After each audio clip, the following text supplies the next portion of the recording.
Washington and legacy media are in a tizzy about Venezuela reportedly thwarting international sanctions by way of a dreaded state-backed cryptocurrency. A closer look reveals several stumbling blocks for the Bolivarian Republic: non-existent reserves, hyperinflation, centralization, and the impossibility of actual redemption. The attempt will fail, if it's ever rolled out, adding woes to a region plagued by years of monetary failure. Also read, Tezo Swiss Foundation concept is old, inflexible and stupid. Venezuela's desperation leads to crypto. Rice University's Francisco Minaldi put it succinctly to foreign policy: the idea that it is a currency backed by reserves is pure fiction. So you are left with a currency issued by a country in hyperinflation and in default, dismissing out of hand the Bolivarian Republic of Venezuela's attempt at a state-backed cryptocurrency, the Petro moneda, Petro. Geographically, Venezuela is the envy of most countries.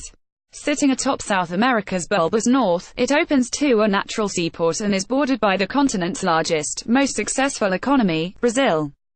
Natural resources abound. None of that seems to matter at the moment, as the International Monetary Fund (IMF) projects 2018 the year Venezuela reaches 13,000% inflation.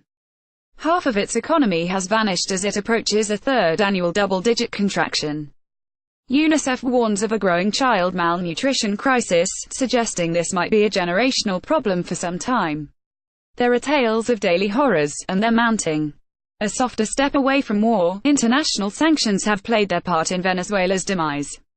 From the United States' long belligerent stance since the W. Bush administration to recent chirpings from the European Union and newly elected French President Macron, blockades and access to capital surely took a heavy toll. In an effort to get around sanctions, the present administration has put forward a bold new plan: create a state-backed cryptocurrency, Petro. It is seemingly a last-ditch effort by a dying executive to reclaim fiscal sovereignty. Offered during the height of Bitcoin's rise last year, its mere mention has caused worry in Washington. Though the country has opted not to adopt Bitcoin in particular, it has piggybacked off its press, and notoriously lazy U.S. lawmakers are not exactly keen on tech literacy. All they know are headlines touting Bitcoin's spectacular price runs, and that's cause enough to fear Petro as a sanctions killer. Redemption problems, reputation problems. Nicolas Maduro Moros has presided over the country's decline since his ascendancy in 2013, and Petro is his baby. Mr. Maduro's retort to skeptics has been to double down, and back the nascent state crypto with barrels of oil and minerals. He's even gone to coaxing neighbors with discounts. A white paper has yet to appear, and his own legislative body has deemed Petro illegal and a possible violation of existing sanctions. There are plenty more hurdles.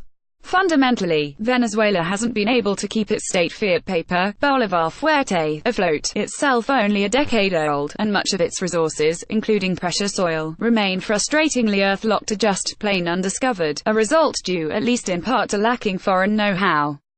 What's more, the country's state-run oil program is itself a hair-pulling-out exercise, placing commodity redemption more toward the spectrum of impossible. Traders and dealers in the Petro would have to believe, have faith, their crypto could be redeemed. In the best of times, Venezuela has had massive trouble in this area. Today, it's a bona fide mess.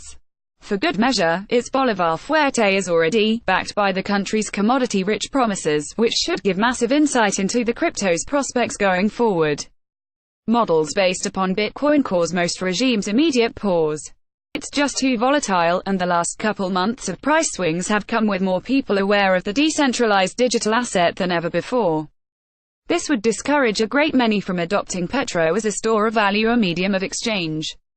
What might still attract rogue regimes to a Bitcoin clone notion is its reported anonymity.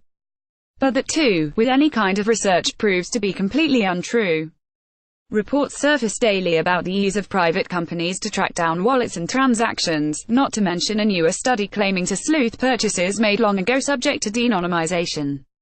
Lastly, the ultimate irony of the Petro is it's not a cryptocurrency in any meaningful sense.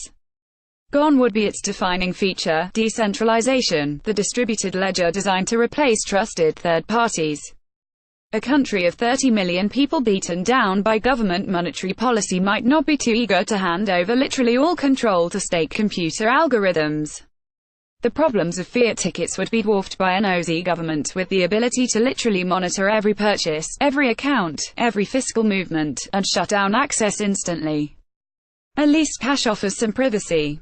What your thoughts on El Petro? Let us know in the comments section below. Images courtesy of Pixabay. Not up to date on the news. Listen to This Week in Bitcoin, a podcast updated each Friday.